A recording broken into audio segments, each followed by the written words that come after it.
Subscribe करिए Hi Fi Study channel को, bell icon को प्रेस कीजिए लेटेस्ट वीडियो अपडेट सबसे पहले पाने के लिए। Hello friends, once again welcome back to only YouTube channel Hi Fi Study पर आपका स्वागत है। और आज मैं अभी आपके सामने लेके आई हूँ बाल विकास के वेरी मोस्ट इंपॉर्टेंट क्वेश्चन, तो प्लीज़ ध्यान से देखना बिल्कुल, ठीक है। और इससे पहले के जो 15 क्वेश्चन है ऑलरेडी से मैं करा चुकी हूँ, तो जिसने वो वीडियो नहीं देखा है वह वीडियो देख लेना, ठीक है। और आप अपनी प्रिपरेशन बिल्कुल अच्छी तरीके से करते रहिए, क्योंकि एग्जाम्स कभी भी हो सकते हैं, ठीक है। तो all positive, all continue, ready रहना, ठीक है। तो चलिए फिर स्टार्ट करते हैं। फर्स्ट क्वेश्चन, व्यक्तित्व के निर्धारक तत्वों का नाम बताइए। तो व्यक्तित्व के निर्धारक तत्व निम्नलिखित है, ठीक है। व्यक्तित्व क्या होता है? व्यक्तित्व का मतलब होता है पर्सनैलिटी, ठीक है। तो पर्सनैलिटी के लिए हमको कौन कौन से फैक्ट्स चाहिए यहाँ पे? तो फर्स्ट है वंशानुक्रम और वातावरण, सामयिक तनाव, सामाजिकरण और शारीरिक तत्व, ठीक है। यह सभी हमारे एक पर्सनैलिटी में बहुत ज़्यादा इंपॉर्टेंस होते हैं, ठीक है, क्योंकि इनके बिना हमारी पर्सनैलिटी ही नहीं है, ठीक है। आगे है फिर नेक्स्ट, रुचि की किन्हीं दो विशेषताओं का वर्णन कीजिए। तो रुचि की प्रमुख दो विशेषताएं निम्नलिखित है, ठीक है, जो कि इस प्रकार है, देखते हैं। फर्स्ट, रुचि ध्यान पर आधारित होती है, ज्ञान नहीं, ठीक है। किस पर आधारित होती है? ध्यान पर। ज्ञान यहाँ पे मिस्टेक है, ठीक है। तो रुचि जो होती है वह ध्यान पर आधारित होती है, बिल्कुल जिस भी चीज़ में हमारी रुचि होगी ध्यान हमारा उसी ओर अट्रैक्ट होगा, ठीक है। सेकंड है फिर कि रुचि एवं ध्यान एक ही सिक्के के दो पहलू होते हैं, बिल्कुल रुचि और जो ध्यान होते हैं बिल्कुल पॉजिटिव एंड वन फैक्टर्स होते हैं, ठीक है। दोनों एक दूसरे के पहलू होते हैं। फिर नेक्स्ट है यहाँ पे कि अभिप्रेरणा को परिभाषित कीजिए, ठीक है। अभिप्रेरणा, मोटिवेशन। तो अभिप्रेरणा को अंग्रेजी में क्या कहते हैं? मोटिवेशन कहते हैं, बिल्कुल सब जानते हैं। यह अंग्रेजी के शब्द मोटिवेशन का हिंदी रूपांतरण है, ठीक है। जो अभिप्रेरणा है वह मोटिवेशन का हिंदी रूपांतरण है, और जो अंग्रेजी का शब्द है मोटिवेशन वह अभिप्रेरणा का अंग्रेजी शब्द है, ठीक है। और जैसे कि दिया है यहाँ पे, अभिप्रेरणा से क्रियाशीलता व्यक्त होती है। अभिप्रेरणा अधिगम, अधिगम का मतलब क्या होता है? सीखना का सहायक अंग है, बिल्कुल, क्योंकि जो भी हम वर्क करते हैं, अगर हम वर्क करने से पहले बंदा बिल्कुल मोटिवेशन होना बहुत ज़रूरी होता है, ठीक है। क्योंकि मोटिवेशन से फिर जो हम वर्क करते हैं वह हमको बहुत ज़्यादा प्रभावित करता है और हमको फ्यूचर में भी बहुत ज़्यादा वह अट्रैक्ट करता है, ठीक है। क्योंकि मोटिवेशन से किया हुआ कार्य बिल्कुल बहुत अच्छी तरीके से हम सीख पाते हैं, ठीक है। तो जॉनसन के अनुसार, यानी जॉनसन ने अपने विचार दिए हैं कि जो अभिप्रेरणा है सामान्य क्रियाकलापों का प्रभाव है जो मानव व्यवहार को उचित मार्ग पर ले जाती है। बिल्कुल जॉनसन ने कहा है कि जो मोटिवेशन होती है वह हमको बिल्कुल राइट डायरेक्शन दिखाती है, मोटिवेशन हमको बिल्कुल राइट डायरेक्शन शो करती है। तो इनका मानना है किनका? जॉनसन का, ठीक है। आगे देखते हैं फिर नेक्स्ट क्वेश्चन, बाल मनोविज्ञान की आवश्यकता क्यों है? तो आधुनिक समय में प्रारंभिक शिक्षा बाल केंद्रित है। जो अब शिक्षा दी जाती है तो वह कौन सी शिक्षा होती है? बाल केंद्रित शिक्षा दी जाती है, ठीक है। इसमें बालक को मुख्य केंद्र मानकर शिक्षा दी जाती है, बिल्कुल, इसलिए बालक के मनोविज्ञान को जानना आवश्यक समझा जाता है, जिससे बाल केंद्रित हित शिक्षा की व्यवस्था सफलतापूर्वक की जा सके, ठीक है। आपको बिल्कुल यहाँ पे रटना नहीं है, ठीक है, क्योंकि समझ लो कि बाल मनोविज्ञान क्या होता है, तो समझ लिया। फिर इसको समझकर अपने माइंड से एंड अपने थॉट से इसको लिखिए, ठीक है, एग्जाम्स में, ठीक है। बिल्कुल जो यहाँ पे लिखा हुआ है बिल्कुल इसको शो नहीं करना, बस इसको समझो और अपने माइंड से फिर इसको लिखो, ठीक है। फिर नेक्स्ट है आगे, किस विधि के द्वारा मनोवैज्ञानिक कारक से उसके अभिभावक अथवा अध्यापक से साक्षात्कार है? तो क्या होगा आंसर? साक्षात्कार विधि द्वारा, ठीक, क्वेश्चन में ये आंसर छिपा हुआ है। नेक्स्ट है फिर, वंशानुक्रम का अर्थ स्पष्ट कीजिए। तो वंशानुक्रम का अर्थ बताना है, ठीक है। तो अनुवांशिक लक्षणों का एक पीढ़ी से दूसरी पीढ़ी में पहुंचना ही वंशानुक्रम कहलाता है। बहुत ज़्यादा इंपॉर्टेंस है और बहुत ईजी भी है, सबको पता होगा इसके बारे में, ठीक है। फिर यहाँ पे है कि रूथ बेनेडिक्ट के अनुसार इन्होंने बताया कि वंशानुक्रम माता पिता से संतान की ओर होने वाले गुणों का नाम है, ठीक है। बहुत ज़्यादा इंपॉर्टेंट है जो ये इनकी परिभाषाएं एग्जाम्स में बिल्कुल पूछ लिया जाता है कि वंशानुक्रम माता पिता से संतान की प्राप्त होने वाली गुणों का नाम है। यह परिभाषा किसकी है? तो यह परिभाषा रूथ बेनेडिक्ट के अनुसार है, ठीक है, रूथ बेनेडिक्ट की है। तो बिल्कुल यह एग्जाम्स में आपको बिल्कुल मिलेगी, ठीक है। आगे फिर नेक्स्ट है हमारा, मनोवैज्ञानिकों के अनुसार बाल विकास की कितनी अवस्थाएं होती है? तो मनोवैज्ञानिकों के अनुसार बाल विकास की सामान्य रूप से 3 अवस्थाएं होती हैं, ठीक है, 3 होती है।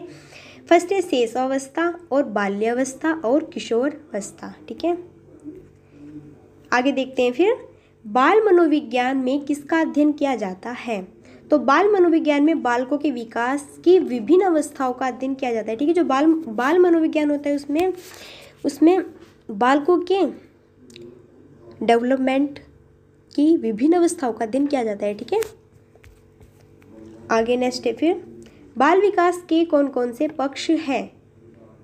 तो फर्स्ट है शारीरिक विकास, मानसिक विकास और भाषा विकास, संवेगात्मक विकास और सामाजिक विकास, ठीक है। ये आपको बिल्कुल भी याद करने की ज़रूरत नहीं है, क्योंकि बिल्कुल बहुत ज़्यादा बेसिक से ऑप्शन से सारे बेसिक है, ठीक है। तो ये तो आपको वैसे भी पता होगा और याद भी होने चाहिए कि जो बाल विकास होता है उसके कौन कौन से पक्ष होते हैं, तो बिल्कुल बहुत ईजी वे में है, ठीक है। फिर नेक्स्ट है कि शारीरिक विकास को प्रभावित करने वाले कौन कौन से कारक हैं, ठीक है। तो शारीरिक विकास को जो प्रभावित करते हैं वह देखते हैं, वंशानुक्रम, वातावरण, पौष्टिक भोजन, अभ्यास और खेलकूद, निद्रा और विश्राम। बिल्कुल यह है हमारे शारीरिक विकास के प्रभावित करने वाले बहुत ज़्यादा इम्पोर्टेंस कारक है, ठीक है। ईजी है बहुत ज़्यादा।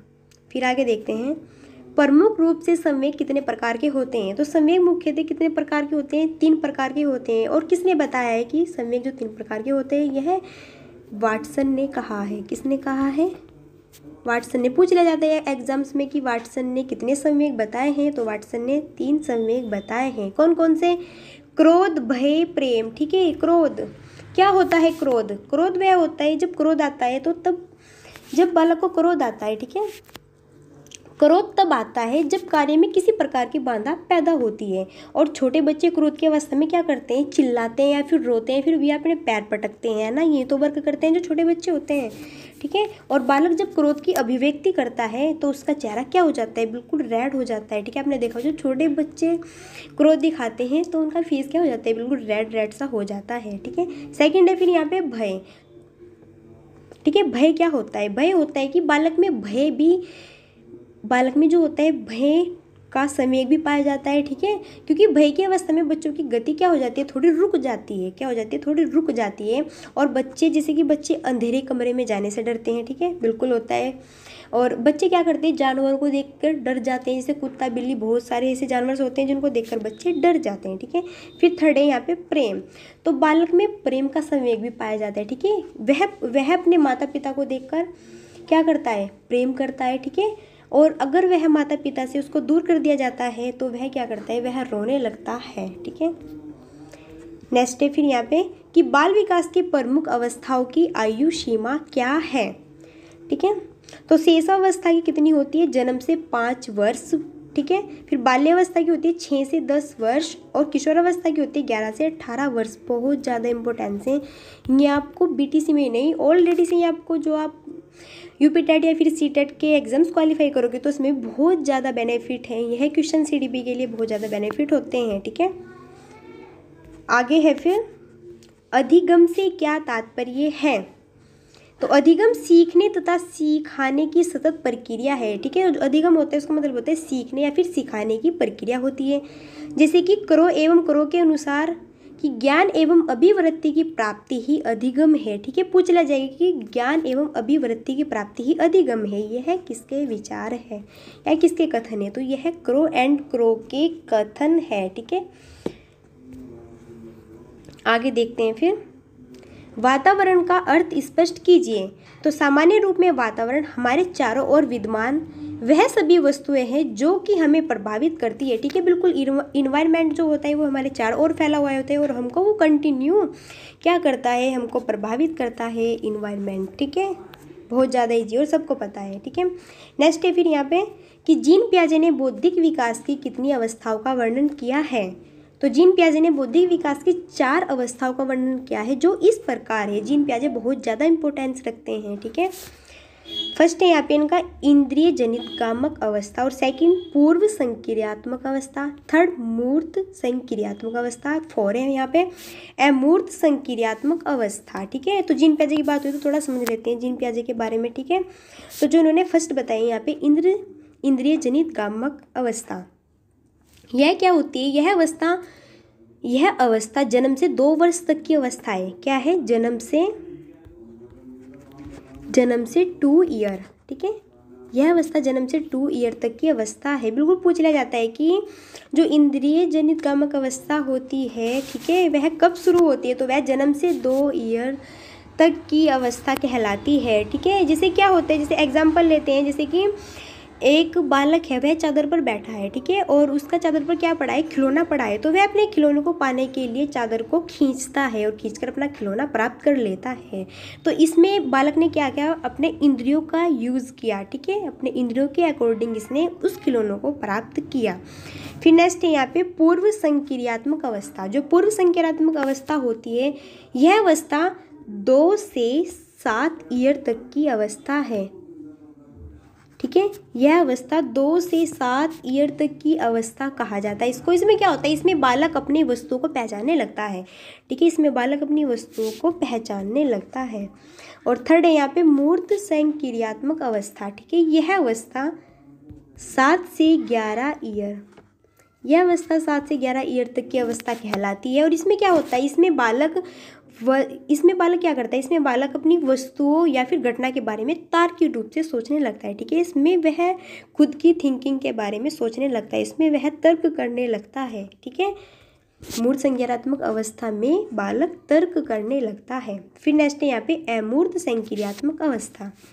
जो अमूर्त संक्रियात्मक अवस्था होती है, यह अवस्था 11 से आगे तक, ठीक है, यह अवस्था 11 से आगे तक की अवस्था होती है, ठीक है। इसमें क्या करता है, इसमें जो बालक होते हैं वह अच्छी तरह से सोचने समझने या फिर समस्या उत्पन्न करने पर क्या हो जाता है, उनके निर्णय लेने की क्षमता का विकास हो जाता है। जब इनके सामने कोई भी समस्या उत्पन्न होती है तो वह उसके बारे में निर्णय लेने लगता है, ठीक है, अमूर्त संक्रियात्मक अवस्था में।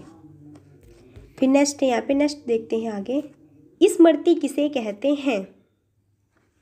तो सीखे हुए ध्यान को धारण करना स्मृति कहलाता है। बिल्कुल, जो मेमोरी होती है वह सीखे हुए को ही हम मेमोरी या फिर स्मृति कहते हैं, ठीक है। नेक्स्ट है फिर कोहलर ने सीखने का कौन सा सिद्धांत प्रतिपादन किया है, ठीक है। जो कोहलर ने यहाँ पे सीखने का कौन सा सिद्धांत प्रतिपादित किया है, तो सूझ या फिर दृष्टि का सिद्धांत, ठीक है। कोहलर ने सूझ या फिर दृष्टि के सिद्धांत का प्रतिपादन किया है, ठीक है। तो जब इसकी बात हुई थोड़ा समझ लेते हैं इनको। तो कोहलर ने किसका सिद्धांत दिया था, कोहलर ने अंतर्दृष्टि का सिद्धांत दिया था, यहाँ पे है ना। और इन्होंने अपना प्रयोग किस पर किया था, इन्होंने अपना प्रयोग किया था चिंपैंजी पर, ठीक है, किस पर, चिंपैंजी पर। और उस चिंपैंजी को क्या कहते हैं, वनमानुष भी कहते हैं। और उस चिंपैंजी का नाम क्या था, उस चिंपैंजी का नाम था सुल्तान। क्या था, सुल्तान। बहुत ज़्यादा इंपॉर्टेंस एंड बहुत ज़्यादा इंपॉर्टेंस फैक्टर्स हैं सब। तो क्या नाम था उनका, सुल्तान था, ठीक है। क्या बताया था इन्होंने अपने उसमें, इन्होंने कहा था कि जो सुल्तान था उसको उन्होंने क्या किया, एक लोहे से बने पिंजड़े में बंद कर दिया। क्या, एक लोहे से बने पिंजड़े में बंद कर दिया, ठीक है। और पिंजड़े के बाहर क्या रख दिया, उन्होंने केला रख दिया। क्या रख दिया, केला रख दिया। और फिर उन्होंने पिंजड़े के पास 2 छड़ियों को भी रखा, ठीक है। क्या रखा, 2 छड़ियों को। और इन छड़ियों की एक विशेषता यह थी कि इन 2 छड़ियों में से एक छड़ी से वह केले प्राप्त नहीं किए जा सकते थे जब तक कि दोनों छड़ी आपस में नहीं जुड़ जाए, ठीक है। तो जो सुल्तान था वह बारी बारी से केलों को लेने के लिए क्या करता था, इधर उधर घूमता, ठीक है, बहुत परेशान था, बट उस पर नहीं हुआ, ठीक है। तो उसके दिमाग में क्या आई, एकदम से उसके दिमाग में तर्क आया, सूझ आई एकदम से। तो उसने क्या किया, उसने दोनों छड़ियों को जोड़ा, ठीक है, और जोड़कर क्या किया, वह केले प्राप्त किए, ठीक है। तो उन्होंने ये बताया कि सूझ की बंदे के माइंड में बिल्कुल एकदम से सूझ जब आ जाती है किसी समस्या की, एकदम समस्या का समाधान उसके माइंड में आ जाता है, तो उसी को हम क्या कहते हैं, उसी को हम सूझ का सिद्धांत कहते हैं। तो फिर उन्होंने वह दोनों छड़ी जोड़ी और उनसे केले प्राप्त किए, ठीक है। फिर आगे देखते हैं, चलिए नेक्स्ट। थॉर्नडाइक ने सीखने का कौन सा सिद्धांत प्रतिपादित किया, ठीक है। तो थॉर्नडाइक ने प्रयत्न एवं त्रुटि का सिद्धांत, ठीक है। थॉर्नडाइक ने कौन सा सिद्धांत, प्रयत्न एवं त्रुटि का सिद्धांत। तो थोड़ा समझ लेते हैं इनको भी क्योंकि बहुत ज़्यादा इंपॉर्टेंस है थॉर्नडाइक। तो देखते हैं थॉर्नडाइक का जन्म कब, थॉर्नडाइक ने प्रयत्न और भूल का सिद्धांत कब दिया था, इन्होंने दिया था 1913 में। कब दिया था, 1913 में दिया था, ठीक है। और इन्होंने अपने सिद्धांत को क्या किया, प्रयास एवं त्रुटि का सिद्धांत कहा, ठीक है। इन्होंने क्या किया, इन्होंने बोला है कि हम सीखने की क्रिया में बार बार क्या करते हैं, त्रुटि करते हैं, बिल्कुल, परंतु बार बार प्रयत्न करने से त्रुटि क्या हो जाती है, कम हो जाती है, बिल्कुल। इसे ही इन्होंने क्या कहा, प्रयत्न एवं त्रुटि का सिद्धांत कहा है, ठीक है। और थॉर्नडाइक ने अपना प्रयोग किस पर किया था, थॉर्नडाइक ने अपना प्रयोग बिल्ली पर किया था। किस पर किया था, भूखी बिल्ली पर किया था। किस पर, भूखी बिल्ली पर किया था, ठीक है, भूखी बिल्ली पर किया था। इन्होंने क्या बताया था कि इन्होंने कहा कि जो भूखी बिल्ली होती है वह एक पिंजरे में इन्होंने इसको बंद कर दिया, पिंजरे में, ठीक है, भूखी बिल्ली को इन्होंने एक पिंजरे में बंद कर दिया और बाहर क्या रख दिया इन्होंने, बाहर एक प्लेट में मछली का टुकड़ा रख दिया। क्या रख दिया, बाहर एक प्लेट में मछली का टुकड़ा रख दिया, ठीक है। और फिर क्या किया इन्होंने, फिर पिंजरा क्या था, चारों तरफ से बंद था, बिल्कुल, ठीक है, और उसमें एक दरवाजा भी लगा हुआ था, ठीक है, क्या था, उसमें एक दरवाजा भी लगा हुआ था, ठीक है। और दरवाजे में क्या थी, दरवाजे में कुंडी, ठीक है, जिसको सटकनी बोलते हैं, ठीक है, वो भी थी, ठीक है। और इन्होंने पिंजरे के बाहर मछली का टुकड़ा देखते ही क्या हुआ, भूखी बिल्ली पिंजरे में भाई इधर उधर घूमने लगी, क्योंकि वह भूखी थी और उसको जब वह मांस का टुकड़ा दिखाई दिया तो वह खाने के लिए उत्सुक हो गई, ठीक है, क्या हो गई, खाने के लिए उत्सुक हो गई उसको, ठीक है। बार बार वह क्या करने लगी, प्रयत्न करने लगी कि मछली उसे मिल जाए, है ना। तो क्या हुआ, अचानक भूखी जो बिल्ली थी उसका पैर उछलते समय सिटकनी पर पड़ा, है ना, किस पर पड़ा, सिटकनी पर। और क्या हुआ, फिर बिल्ली बाहर निकल गई और बाहर निकलकर उसने मछली का टुकड़ा प्राप्त कर लिया, ठीक है। फिर क्या किया, उसने बाहर निकलकर मछली का टुकड़ा प्राप्त कर लिया। इस प्रकार ही हम बार बार प्रयत्न करने से बिल्ली दरवाज़ा खोलना सीख गई, ठीक है। तो इन्होंने ये बोला है कि जब हम बार बार प्रयत्न करते हैं तो बार बार प्रयत्न करने से हम कुछ भी चीज़ हो उसको हम सॉल्व कर लेते हैं, ठीक है, या फिर सीख जाते हैं, बिल्कुल, ठीक है। और थॉर्नडाइक ने अपने 3 नियम दिए थे, ठीक है, थॉर्नडाइक ने अपने 3 नियम दिए थे ना।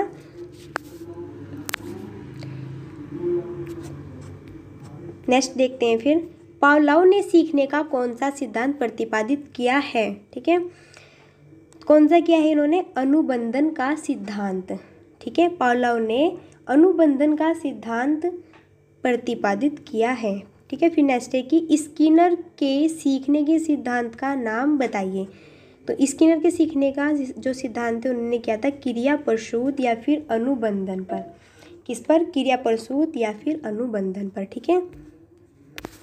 तो आशा करती हूँ कि आप लोगों की समझ में आ गया होगा, ठीक है। सो फिर मिलते हैं नेक्स्ट वीडियो में, तब तक के लिए so thanks for watching, keep study and bye bye.